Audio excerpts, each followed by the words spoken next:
Hi everybody. Puffin here. I didn't get very far. I still haven't found the part I'm looking for, but I got to Luke chapter 14, verse 8.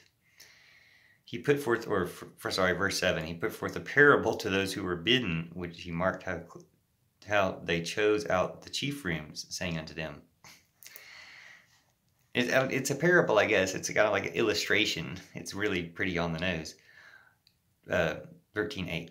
When thou art bidden of any man to a wedding, sit not down in the highest room, lest a more honorable man than thou be bidden of him. And he that bade thee and him come and say to thee, Give this man place, thou begin to shame to take the lowest room. For when thou art bidden, go and sit down in the lowest room, that when he that bade thee cometh, he may say unto thee, Friend, go up higher. Then shalt thou have worship in the presence of them that sit at meat with thee. For whoever exalteth himself shall be abased, and he that humbleth himself shall be exalted. So basically just saying, hey, if you're trying to come off too big, you're going to get knocked down.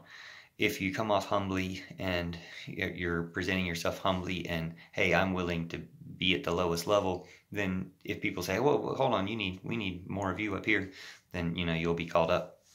But to let that happen instead of being told, wait, you shouldn't be here, there's something more there. I guess it is a parable because you understand it in a wedding, but you can put it in different contexts. And basically, that these people who are touting themselves so much are often like compensating for something or hiding something or conning you in some way. Now, I tout myself a lot. I'm very egotistical in some ways, but I also have that to try to have this appreciation of humility or interconnectivity with people that, while I feel really great about being me as much as I can, I think that's great. I want to keep doing that. I want that to be something that commune with other people, that I feel better about being me because other people feel better, more comfortable being them. And that's the influence that I have, and it's a shared thing that helps both of us become more who we are. Then said he also to him that bade him, When thou makest dinner or supper. And this is why I figured I have to make this video, because it's just so direct. Like, listen to what Jesus says, people who like to say that you like Jesus, and like, let's do some of this stuff. Then he said to him, this is Luke 14, chapter 12, King James Version of the Bible.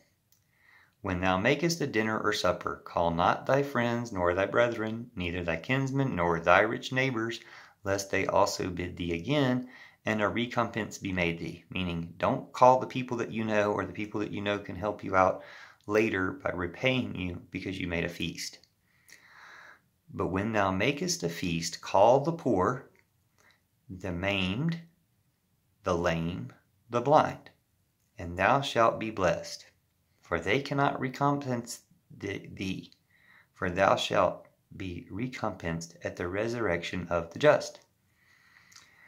Now, last video talking about how bad news to believe in an apocalypse. To insist in an apocalypse makes your, as the key and central piece of your belief system. Like, how about let's not, how about let's live,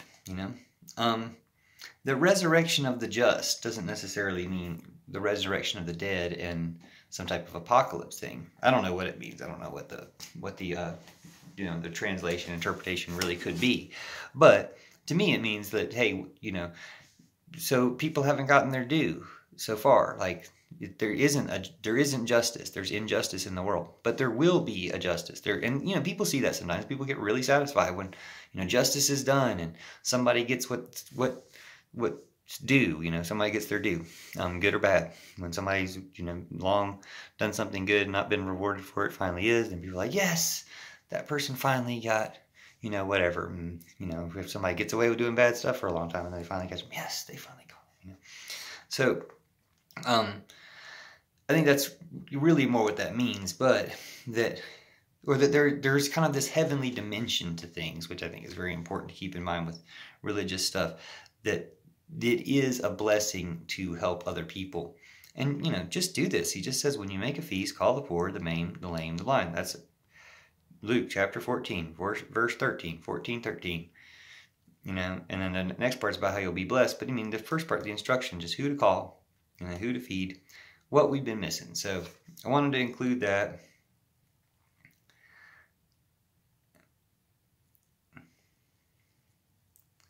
There's a long parable after that I kind of want to read as we go. Okay. So, blessed is he that to eat the bread in the kingdom of God. Then he said unto him, a certain man made a great supper and bade many, and sent his servant at supper time to say to them that were bidden, come, for all things are now ready. And they with one consent began to make excuses. The first said unto him, I have brought a piece of ground, I must needs go see it. I pray thee have me excused. Another said, I have bought 5 yoke of oxen, I go prove them. I pray you have me excused. Another said, I have married a wife, and therefore cannot come. So the servant came and showed the Lord these things. That the master of the house, being angry, said to his servant, go quickly to the streets and the lanes of the city, and bring hither the poor and the maimed, and the halt and the blind. And the servant said, I have done as you commanded, and yet there is room. And the Lord said unto the servant, go out into the highway and hedges, and compel them to come to my house and may be filled. For I say unto thee, that none of these men who were bidden shall taste my supper. So the people don't come because they make excuses. So it goes to the people that really need it. But thanks for listening. I'm going to look for that verse that I've been looking for and be back shortly.